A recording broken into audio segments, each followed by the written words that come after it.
Light ഹൗസിൻ്റെ പുതിയ എപ്പിസോഡിലേക്ക് ഏവർക്കും സ്വാഗതം.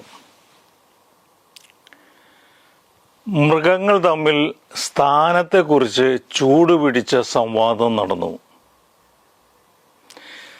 തർക്കം തീർക്കാനൊരു മാർഗം കുതിര പറഞ്ഞു.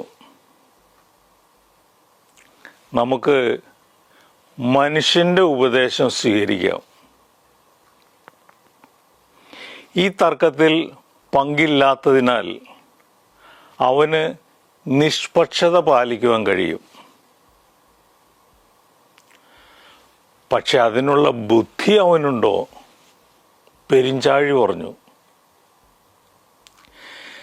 നമ്മളിൽ ഒളിഞ്ഞു കിടക്കുന്ന ശ്രേഷ്ഠ സ്വഭാവങ്ങൾ കണ്ടുപിടിക്കാൻ വാസ്തവത്തിൽ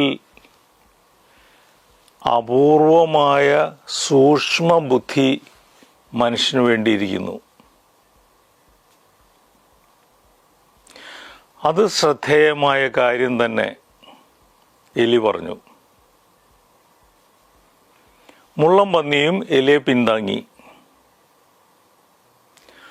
വേണ്ടത്ര കൂർമ്മബുദ്ധി മനുഷ്യനുണ്ടെന്ന് ഞാൻ ഒരിക്കലും വിശ്വസിക്കുന്നില്ല.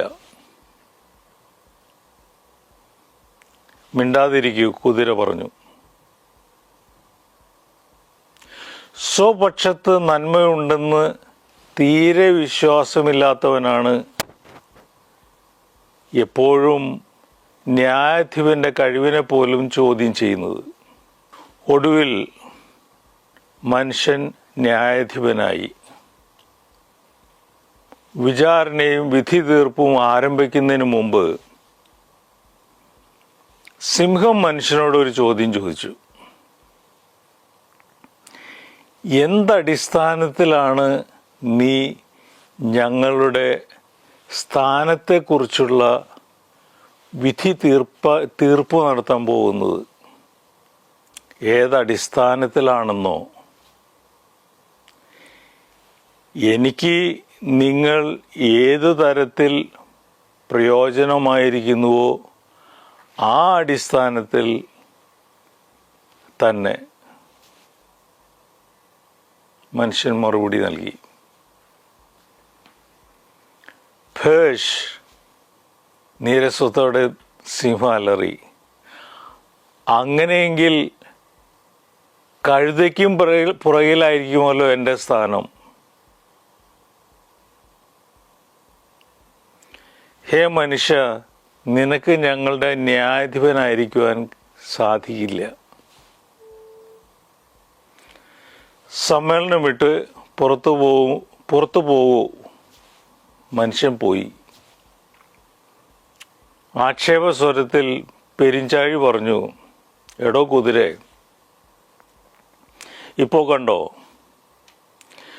മനുഷ്യന് നമ്മുടെ ന്യായാധിപനായിരിക്കുവാൻ അർഹതയില്ലെന്ന് സിംഹവും സ്ഥാപിച്ചു. സിംഹം പറഞ്ഞു, അതിനെക്കുറിച്ച് ചിന്തിക്കും തോറും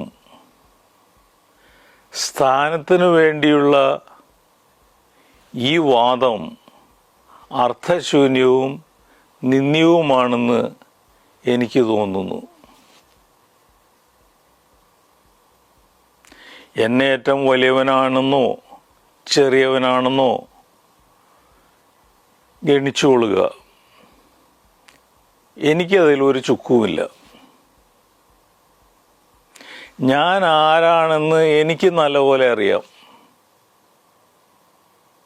അത് മതി. സിംഹം സമ്മേളന സ്ഥലം വിട്ടുപോയി.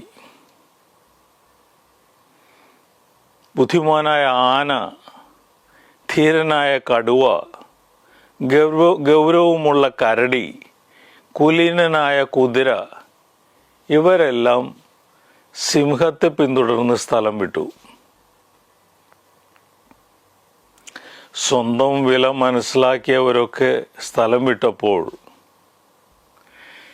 രണ്ടുപേർ സമ്മേളനം മുടങ്ങിയതോർത്ത് പിറുപിറുത്തുകൊണ്ട് അവിടെ നിന്നു.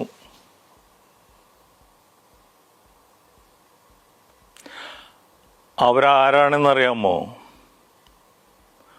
കുരങ്ങും കഴുതയും. നമ്മുടെ ജീവിതത്തിൻ്റെ സകല മേഖലകളിലും ആരാണ് വലിയവൻ എന്ന തർക്കത്തിൻ്റെ അപസ്വരം മുഴങ്ങുന്നുണ്ട്. ഭാര്യയും ഭർത്താവും തമ്മിൽ, അയൽപക്കക്കാർക്കിടയിൽ എന്നുവേണ്ട പ്രാർത്ഥനാ ഗ്രൂപ്പിൽ പോലും നമുക്ക് ഈ തർക്കത്തിൻ്റെ സാന്നിധ്യം തിരിച്ചറിയാൻ സാധിക്കും.